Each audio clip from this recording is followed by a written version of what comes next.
is Jasmine, and today we'll be reading this book, Reading Beauty, written by Deborah Underwood, illustrated by Meg Hunt. This story time is brought to you today thanks to Chronicle Books.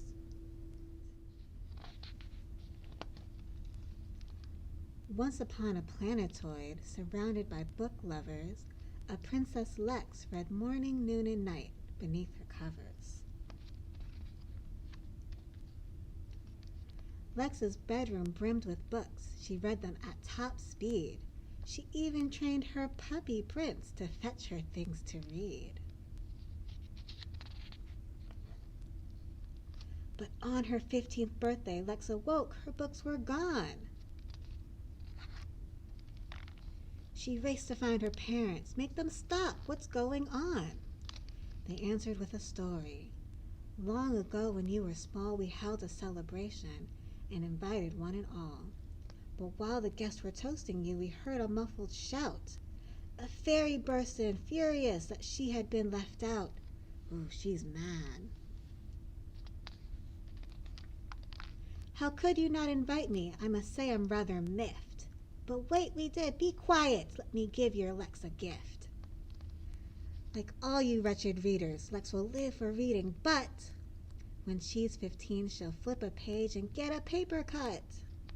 The paper cut will bring a curse. A death-like sleep will take her. She'll stay that way forever. Only true love's kiss will wake her.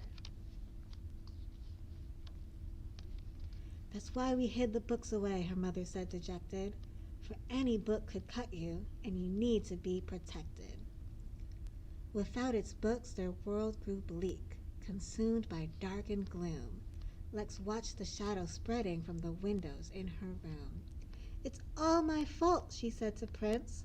I can't let things get worse. I'll fly to find the fairy, then I'll make her break the curse. Prince's nose picked up a scent. Good dog, those books, I need them. We'll bring a bot to pack them up and hold them while I read them.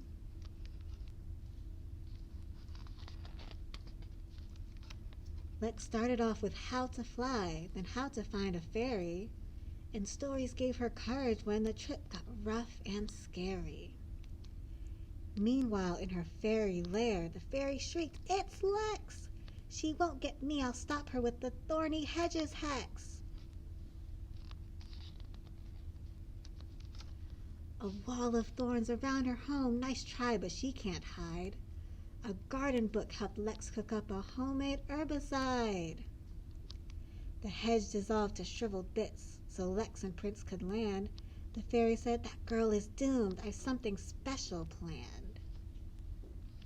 Uh-oh. I'll tempt her with the thing she loves, a gorgeous poisoned book, entitled How to Lift a Curse. She'll have to take a look. Zap, zip, a glowing book appeared. Prince sniffed. What's this? Lex said. The fairy listened through the door. No sounds. She must be dead.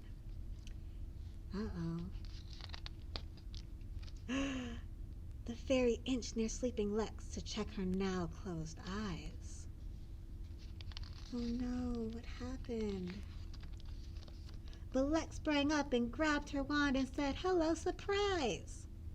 I got quite good at faking sleep when I was just a kid, so I could read past bedtime. Now about that curse you did. Uh-oh, the fairy's been caught. That curse will last forever. You will never change my mind. Then Prince nudged Lex's leg and barked. Lex looked. What did you find?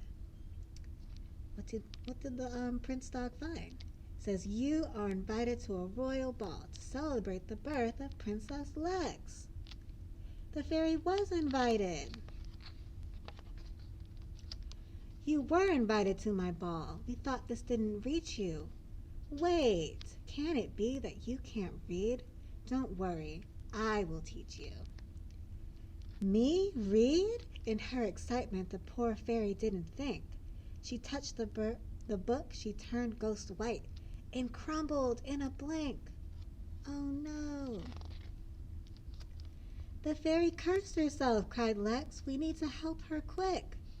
Prince ran up and gave the fairy's face a sloppy lick. The fairy slowly came to life. What happened? I'm not dead. Oh, Prince loves everyone, Lex shrugged. She smiled and scratched his head. So Lex came home, the books came back, the land was filled with laughter.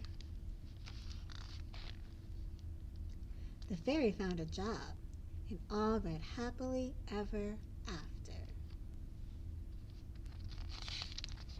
The end.